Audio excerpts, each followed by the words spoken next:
So I took the bottle and I threw it back and just swallowed all the pills.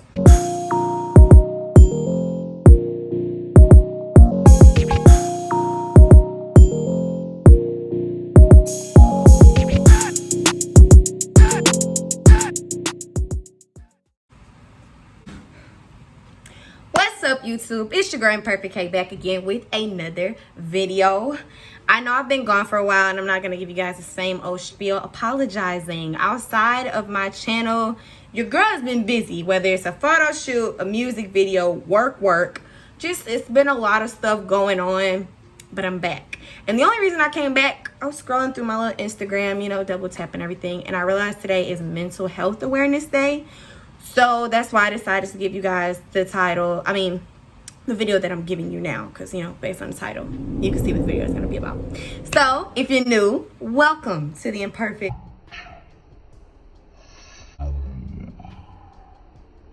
If you're not new, welcome back. Make sure you hit that thumbs up button, comment video suggestions down below. I'm not going to waste any more time, y'all, so let's go ahead and get into the video. All right. So I will start off by saying this is not my first, not my second, but my third attempt. The first time I tried to commit suicide or teetered, I hate to say teetered around with it, but had the thought. I was about 12 or 13 years old. I was in 8th grade. I feel bad for my mom if she's watching this, but she already knows I'm pretty screwed up. But yeah, I was about 12 or 13 years old, and I was in the bathtub, and I sunk myself all the way down and tried to see how long I could stay under there. So yeah, around that time I was dealing with depression, having a lot of episodes where I would cry for hours at school. I started to exclude myself. When my dad would come home, I would go straight in my room. So I'm not going to go into like what caused my depression. That's another conversation for another day. But that's when the thoughts first started, and that's when I first started to realize that I was having like suicidal thoughts and actually trying to pursue it. That same year I attempted again.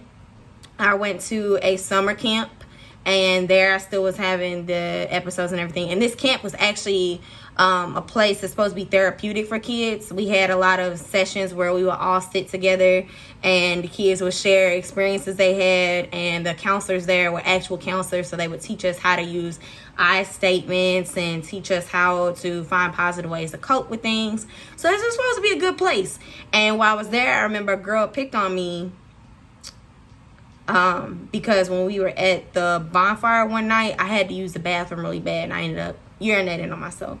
So the girl there made fun of me for it, and I ended up running to the bathroom when I walked back to the cabin, and in there I cried for a very long time. Like, I cried and I was screaming at the top of my lungs because I wanted to go home.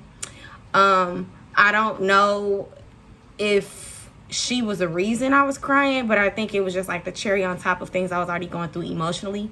So when I got back to the cabin, I still was crying. I was saying how I wanted to go home. And one of the counselors came in to talk to me, and then she walked out and said she was going to get a nurse. And when she did that, I was on medication for depression. So I took the bottle and I threw it back and just swallowed all the pills. The nurse did not see me do it. Another little girl in the cabin walked out, and I heard her say she just took all the pills.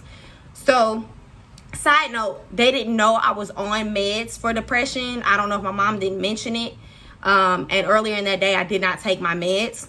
So I guess that kind of made it worse. So yeah, that was my second attempt. I was in the hospital on watch. And at that time, I still didn't admit to my mother that that was that attempt. I just told her I wanted to feel better. That's what I said. So after that, I got therapy, but it was like very temporary. So where I had to go and talk to someone. And then I ended up, my mom she tried a lot of things to get me to deal with it. And then when I seemed okay, we just basically left it alone. But my last attempt is when I was about 17 or 18 years old. This is like, I think I mentioned you guys in one of my first videos, my abortion. This was right around that time. Well, it was before that, like a little bit before it, when I said I had been running away from home. I wasn't keeping contact with my mom. And girls, if y'all on here, if I have female subscribers, you know what that mother-daughter relationship is like when you become an adolescent, where it's like that tug where you kind of turning into your own person, but you're still a child, so you want the independence. And I was a very rebellious kid, so my mom and I argued a lot. Sometimes it would turn physical, but it got really bad. So with the things I went through in my childhood and the stuff I was going through mentally, I felt like such a burden to people that I felt like the only resolution at that time was to take my life. So, yeah, that I remember details of the night, but some stuff is touch and go. But I remember my mom and I had got into an argument, and she went in her room to go to sleep. Later in the night, I decided, just made up in my mind that I was going to try to kill myself. And I took a shower. I felt like it was a way of cleansing myself. I went and took a shower. And after this, like, I washed my hair, I washed my whole body, and I sat in the tub and I cried. And then I went in my bedroom. I didn't put any clothes on. And I was on meds at that time again. I took the entire pill bottle again.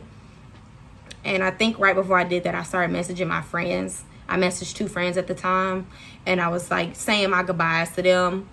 And they were trying to get a hold of me at that point once I said that, but I just was no longer responding. Like I said, I just made up in my mind that this was it. So this person, we're not friends anymore, but part of the reason I still communicate with her is not to be funny, but like, she saved my life. She lived a couple miles from my house, but in walking, it's like a 15-20 minute walk. And she sped to my house after I sent that. And I don't know if she got a hold of my mom or who she got a hold of, but she came to the house, and the police ended up coming later, and they took me to the hospital.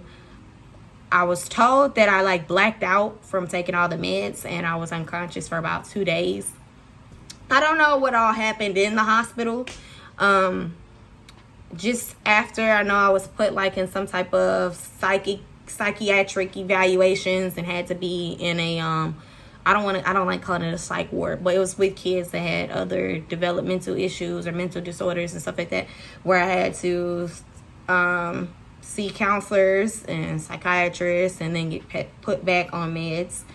But yeah, that was my experience. I would say, because I always like to see if there's something you could take away from it. Like I said, I will never try to lecture anyone, but this is just me speaking for myself. If you are feeling suicidal, because I'm not going to say I'm not suicidal anymore, I definitely still have days where I feel, pretty. I have days where I feel like I'm still an issue for people. I feel like a disappointment to not even just myself, but to others. I still have days like that. But the only thing that stops me now is I think about the things I'm working towards, and that this feeling is temporary. Because now when I look back at the reasons that I attempted, yeah, I was going through traumatic things, but the issues aren't as big as they are now.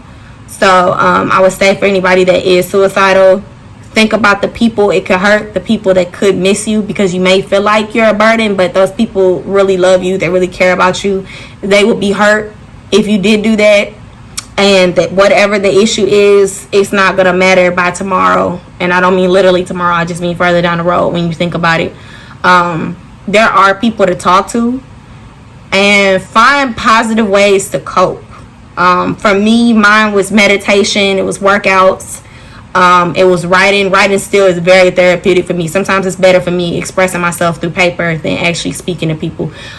So just find any way you can to cope with it. Find somebody to talk to, and just know that whatever you're going through at the time where you feel like taking your life, it's not as big as you think it is, and you're worth more. Your life is worth more. Not to be corny, there are hotlines. I worked for a hotline called Kudo. It was for kids under 21. There's safe zones at Quick Trip. I don't know if y'all ever noticed, but it's like a diamond shaped or a triangular shaped sign outside of every Quick Trip that's called Safe Zone, where people can go just to feel safe and if you're going through things. So I just wanted to share my experience and speak from a more positive place, because oh my god, come a long way. a long way. But yeah, just want to share my experience with you guys. If you want to share yours, or maybe not go too much in detail, you know, comment down below. If you enjoyed this story time, give it a thumbs up. And if you're new to the channel, subscribe. Alright guys, I'm going to try to come back with a video for you guys next week. And bye!